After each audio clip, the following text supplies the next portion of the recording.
Bonjour, madame and monsieur, welcome in Paris. But it can get very expensive to visit this beautiful city if you want to climb, for example, the Eiffel Tower, visit the Pantheon, or even visit the Louvre if you are above 25 years old. But that can be done differently. So let me take you around the city and explore some of the best things you can do here for free.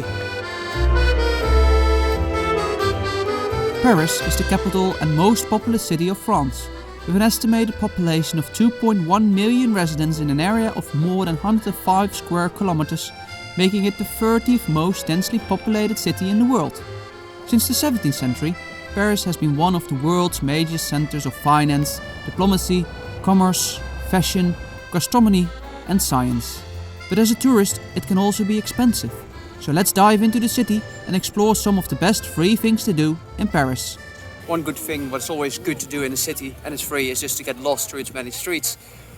A perfect place to do that is Ile Saint-Louis, which is the smaller of the two natural islands on the River Seine.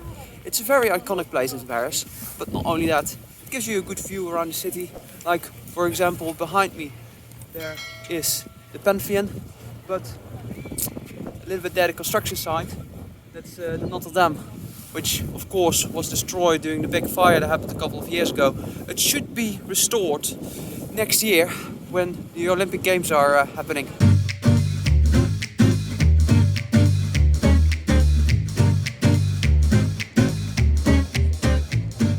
No matter if you're on a big budget or a small budget, 59 Rivoli is definitely worth visiting anyway. It's free, obviously, but it's like an art gallery and a shop in one. 30 local artists are spread out over 6 floors, and you can walk around, see the different paintings, see them at work sometimes as well.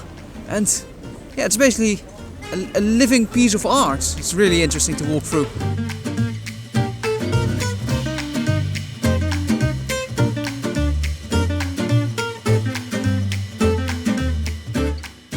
Montmartre is a fresh produce market open every day except on Monday, then it's closed. It starts at 7 in the morning, then 1:30, and it has a very local feel to it. There's an indoor part as well, where you can get fish, meat. There's a small bakery as well, where you can get some good food as well. It has for €1.50 a pack of chocolate. You might not think of this, but visiting a cemetery can be quite an experience. Pere Lachaise cemetery is the largest cemetery in Paris. At the time of its opening, the cemetery was considered to be situated too far from the city and attracted few funerals. Moreover, many Roman Catholics refused to have their graves in a place that had not been blessed by the church. In 1804, the Pere Lachaise contained only 13 graves. Consequently, the administrators devised a marketing strategy to improve the cemetery's stature. In 1804, with great fanfare, they organized the transfer of the remains of Jean de La Fontaine, a Molière, to the new resting place. This marketing strategy had a huge effect. Nowadays, you will find famous people on the cemetery as well, such as Jim Morrison, Karel Appel and Oscar Wilde.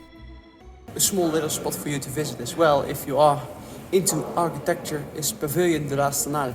It's free to visit, and then you have all these small mock-ups, and I think every time there's a new type of exhibition with some architecture.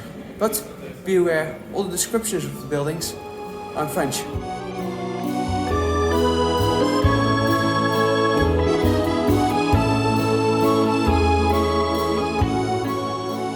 And we're in a department store, not because it's pretty, because if you want to go to a pretty one, go to La Saint-Maritain. No, but because if you go all the way to the top at Galleria Lafayette, you will go to the rooftop terrace, and from there, for free, you'll have a beautiful view.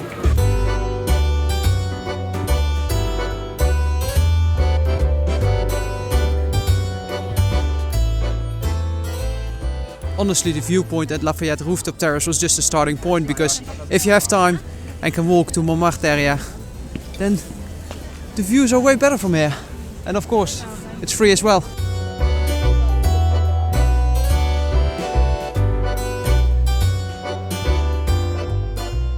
Gardens are always nice and free to visit most of the time. Jardin du Luxembourg is no exception to this. It's a garden in Italian style and especially popular here during the summer months. But even if you're not here in summer, it's definitely worth a stroll around the beautiful gardens and the lovely fountain and pond in the middle as well.